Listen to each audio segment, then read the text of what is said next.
What's up, guys? It's your boy Brent C.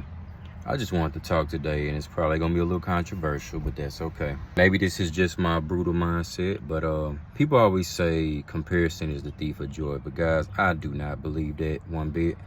I believe excessive comparison could be the thief of all joy. But guys, in life we have to compare. Just stay with me for a second here. At some point in your life, let's just say you grew up with less than, or you grew up poor, or maybe in the country, you wasn't really exposed to a lot of things. Guys, we all naturally compare ourselves to other guys. Women compare themselves to other women. That's how we know how to measure life. It's like, how can you know if you're not maximizing your life? You would not know if you're not maximizing your life if you never compared yourself. Like, you think Jeff Bezos and Warren Buffett and Steve Jobs and them did not compare themselves to each other? Oh, well, Jeff Bezos did $1 billion. I need to figure out how to. Oh, he became the first billionaire. I'm not saying he did, but I'm just saying, hypothetically speaking, whoever became the first billionaire opened the eyes to all those high dollar millionaires that $1 billion was possible. So it motivated them to become billionaires, guys. Like, you have to compare yourself. You have to compare things in life, guys. I think it's just how you do it. You see what I'm saying? It's like, you should not compare negatively. You should compare positively. If I look at one of my homeboys in my group, my circle, and he's making $250,000 a year, or he gets to, let's just say he became a millionaire.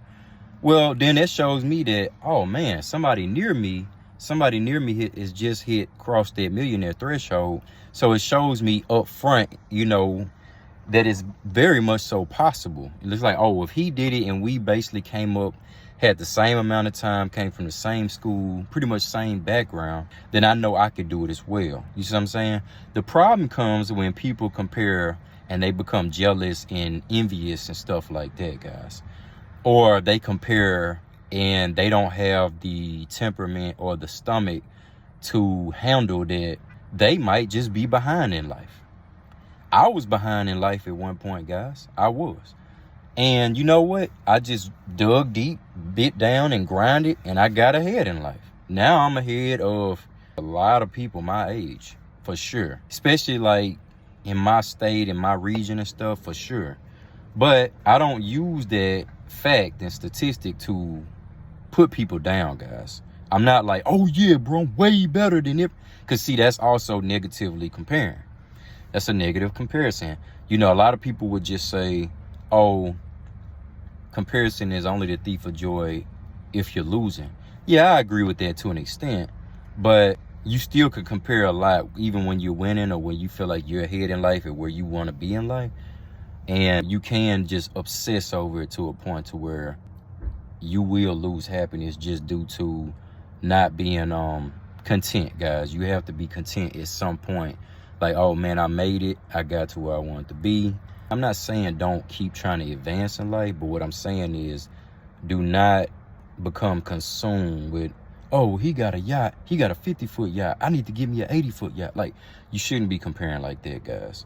And women shouldn't be comparing each other like, oh, she got a BBL and, nice breasts down, blah, blah, blah. Well, I need to go get all of that too. And stuff like that. Like, guys, you shouldn't.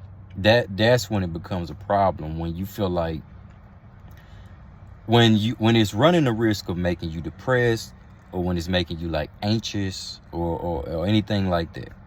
You know what I'm saying? Like, you have to be stoic and grounded when comparing. Because guys, if you just stayed in your house, never got out of the city, never got exposed to anything else, any other lifestyles, if Instagram, social media and all that wasn't here, guys, and you just stayed off in the woods or something, like Courage the Cowardly Dog or something, like you never just came out the house and you just stayed, then I mean, yeah, you could. Now, could you have a peaceful life? Yes, you could. If you got food and shelter, water and stuff, yes, you could live a happy life that way. Very simple.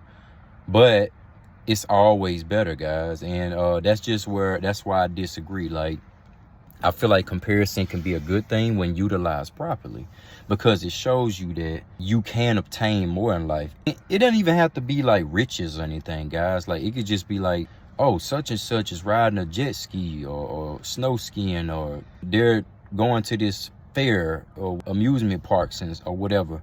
And it might be something that you never thought to try, and then it looks fun to you. And then you just like, oh, okay, well, since such and such did it, I might try it. Because it's not a negative thing. It could just be something positive. Or like, you look at something, you get an idea. You can even compare ideas, guys. You get to a point to where it's like, oh man, such and such took their kids to this park. And it's like, I never took my kids to a park, so let me try that. And then you do it and your kids love it. You see what I'm saying? It doesn't have to be a negative thing, guys. It's only the thief of joy when you let it be the thief of joy. When you become obsessed with negative comparison, like when it's just too much competition involved, or when you look at it like somebody else's success makes you feel belittled. Guys, that just means that you have a fragile ego, or you're just like very envious or jealous, guys. Like, you should not be comparing at that point. But if you're like grounded and stoic and you know how to handle it, then I think it's very good, because it doesn't make you jealous. It motivates you.